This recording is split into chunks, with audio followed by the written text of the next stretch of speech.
Eu vou te dar 120 mil reais e duas chaves. Numa tá escrito Jeep, na outra Geely. Com a primeira, você leva um sub feito no Brasil, abastece em qualquer posto e tem uma marca que o brasileiro já conhece há décadas e nunca precisa abrir um aplicativo para descobrir onde vai conseguir carregar o carro. Com a segunda, você leva um elétrico de tração traseira, suspensão independente nas 4 rodas, 2 porta-malas e que custa muito menos para rodar. E o mais estranho é que eles têm exatamente a mesma potência, 116 cavalos. Quando eu comecei a comparar os dois, achei que esse vídeo estava resolvido. Avenger, porque se você consegue comprar um Jeep nacional praticamente pelo mesmo preço de um elétrico chinês, parece até desnecessário inventar problema para a própria vida. Só que aí eu comecei a olhar o que realmente vem dentro desses 120 mil reais. E o Avenger começou a perder uma vantagem atrás da outra. Até o momento em que o EX2 parecia ter ganhado. E aí eu cheguei nos 290 km e mudei de ideia de novo. Então esquece por alguns minutos qual desses dois você acha mais bonito. Esquece se você gosta ou odeia carro elétrico. A pergunta aqui é outra. Se esses 120 mil reais estivessem saindo da sua conta hoje, qual dessas duas chaves você pegaria? Porque a resposta é bem menos óbvia do que pode parecer. Tem uma coisa acontecendo no mercado brasileiro que eu acho muito interessante. Há poucos meses, sempre que a gente falava de carro na casa dos 120 mil reais aqui no canal, começava a aparecer os mesmos nomes: Dolphin Mini, Geely X2 e DFM Box. Basicamente, os elétricos chineses começaram a ocupar um espaço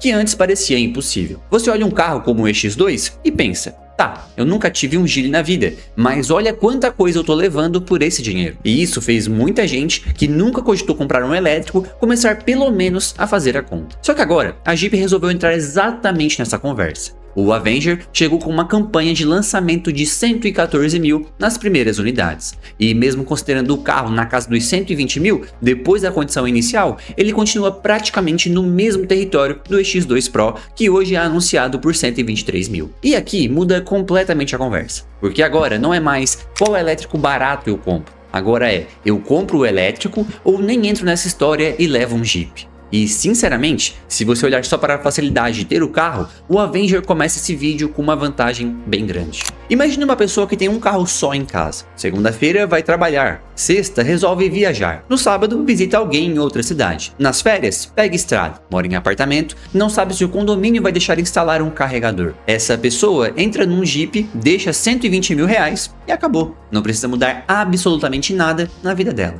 Acendeu a reserva? Posto. 5 minutos depois, segue viagem. O Avenger é produzido em Porto Real, no Rio de Janeiro, e todas as versões brasileiras usam o T200 1.0 Turbo Flex de 116 cavalos, associado ao sistema MHEV de 12 volts. É um híbrido leve. A eletrificação auxilia o motor a combustão em alguns momentos para melhorar a eficiência e resposta. Mas esse não é um carro que vai sair por aí rodando quilômetros só no motor elétrico. Na prática, sua vida continua sendo a vida de um carro flex comum. Só que tem uma coisa que me surpreendeu. Eu esperava que esse Jeep chegasse nesses 120 mil portando equipamentos até onde desce. E não foi exatamente o que aconteceu. O Avenger de entrada já tem 6 airbags, central multimídia de 10 polegadas, com CarPlay e Android Auto, freio de estacionamento eletrônico e principalmente frenagem automática de emergência e assistentes relacionados à permanência em faixa. E isso é muito importante nessa comparação, porque existe uma imagem de que carro chinês vem recheado de tecnologia e carro tradicional vem com volante, 4 pneus e boa sorte. Aqui não.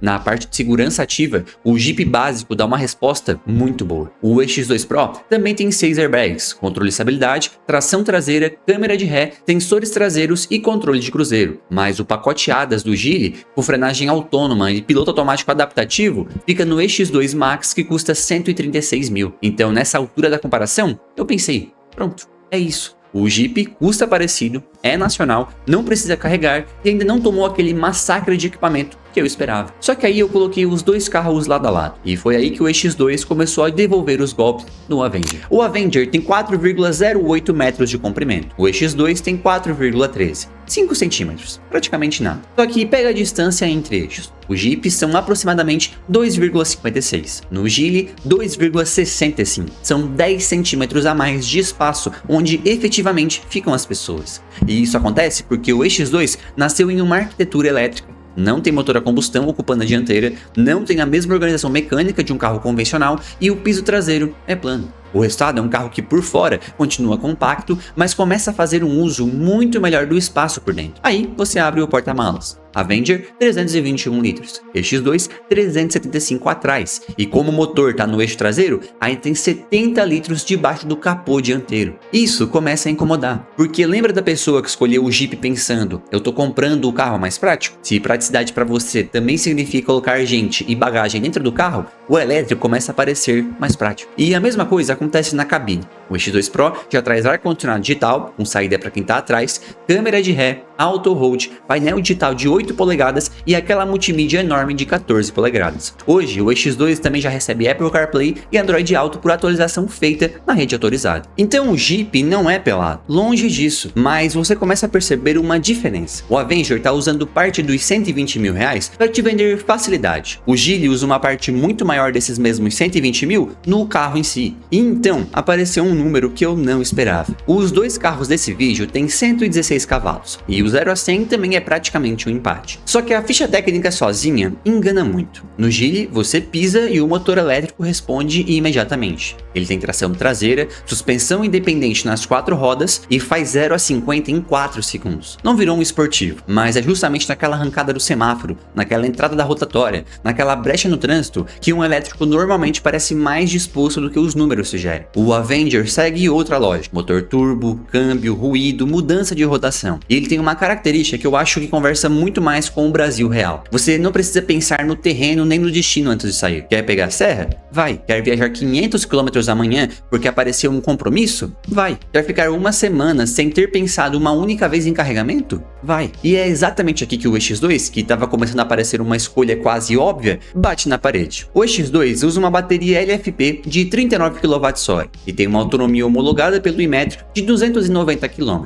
Em carga rápida DC, aceita até 70 kW e a Geely fala em 30 a 80% em 21 minutos nas condições adequadas. Repara bem, 21 minutos. Parece ótimo. Só que presta atenção em um detalhe. A gente está falando de 30 a 80. Não é chegar completamente vazio e sair completamente cheio em 20 minutos. E também não é encontrar 70 kW em qualquer tomada de esquina. Você precisa de estação disponível, precisa que ela esteja funcionando, precisa estar no caminho. E numa viagem, precisa começar a pensar em energia antes de chegar na reserva. Para algumas pessoas, isso é um problema gigantesco. Para outras, praticamente não existe. Porque se você mora numa casa, chega à noite e coloca o carro para carregar, a lógica se inverte. Você não perde 5 minutos indo ao posto. Você simplesmente acorda com o carro carregado. E aí, aqueles 290 km deixam de ser uma limitação diária, porque você talvez rode 30, 40, 50 km por dia. E é por isso que eu acho tão ruim quando alguém pergunta: carro elétrico vale a pena? Essa pergunta não tem resposta sem perguntar outra coisa antes. Como é a sua vida? Porque para o carro que roda 40 km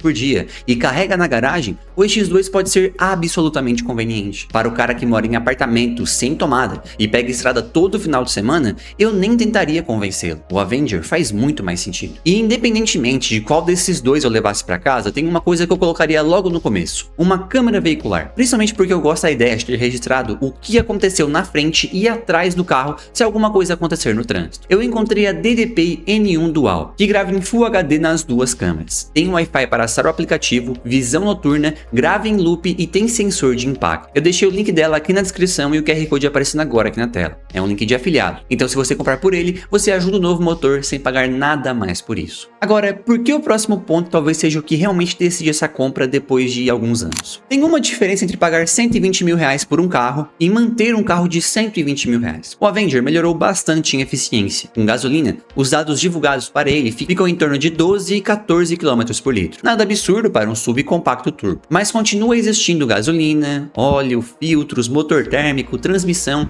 e toda a manutenção normal de um carro a combustão, além da parte MREV. No EX2, você começa a descobrir por que tanta gente aceita fazer concessões com autonomia. A Geely publica revisões a cada 20 mil quilômetros ou 12 meses. Nos preços válidos nesse momento, as 3 primeiras revisões somadas dão R$ 1.300. E na energia, a diferença pode ficar ainda mais evidente para quem carrega em casa. Então começa a acontecer uma coisa curiosa. Na concessionária, os carros estão praticamente juntos. Depois que saem dali, eles começam a se afastar. Quanto mais você roda em cidade e consegue carregar barato em casa, mais sentido financeiro o EX2 começa a fazer. E aí você talvez esteja pensando: José, então acabou. Para quem consegue carregar em casa, leva o EX2. Calma. porque falta colocar na mesa a coisa que não aparece em nenhuma ficha técnica. Comprar um Jeep no Brasil é fazer uma aposta praticamente fácil de entender. A marca produz carros aqui há anos, a rede é estabelecida, peça, oficina, concessionária. Existe uma estrutura grande por trás do carro. E o Avenger entra com mais um produto nacional da Jeep produzido em Porto Real. A linha nacional da marca trabalha com garantia de 5 anos. A Geely é uma aposta diferente. A Geely de hoje não é uma marca que acabou de pendurar uma placa em meia dúzia de lojas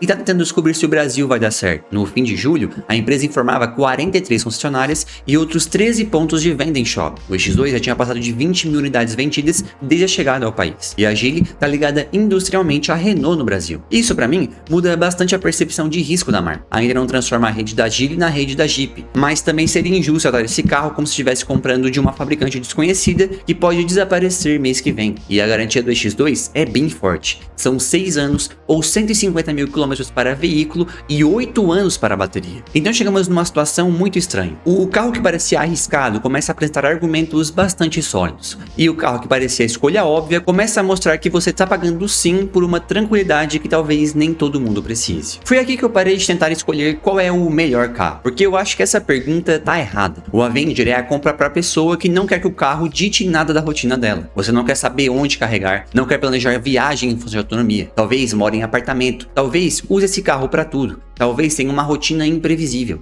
e, principalmente, quer entrar numa concessionária de uma marca estabelecida, pegar a chave e continuar vivendo exatamente como vivia antes. Nesse caso, eu iria de Avenger e não ficaria inventando moda. Agora, se você tem uma garagem onde consegue carregar, usa o carro mais na cidade e 290 km atende sua rotina com sobra, a história muda bastante. Porque aí você começa a levar um carro com mais entre-eixos, mais porta-malas, espaço dianteiro adicional, suspensão independente nas 4 rodas, tração traseira e custo de uso muito menor. E você não está pagando 20 ou 30 mil reais a mais por isso. Estamos falando de praticamente a mesma faixa de preço. Então vamos à resposta que eu segurei desde o começo. Se fossem os meus 120 mil reais e eu tivesse onde carregar em casa, entre esses dois carros eu escolheria o X2. Não porque elétrico é automaticamente melhor, e muito menos porque o Avenger seja ruim. Na verdade, o Jeep foi bem melhor nessa comparação do que eu imaginava antes de estudar o carro. Eu escolheria o X2 porque, resolvida a recarga, as principais desvantagens dele praticamente desaparecem no meu uso hipotético, e começa a sobrar só as vantagens. E eu gosto do fato de o carro estar fazendo uma coisa diferente com os meus 120 mil reais. Só que eu recomendaria o Avenger para mais pessoas. E existe uma diferença enorme entre essas duas frases. Eu consigo recomendar um Avenger sem saber nada sobre a vida de alguém.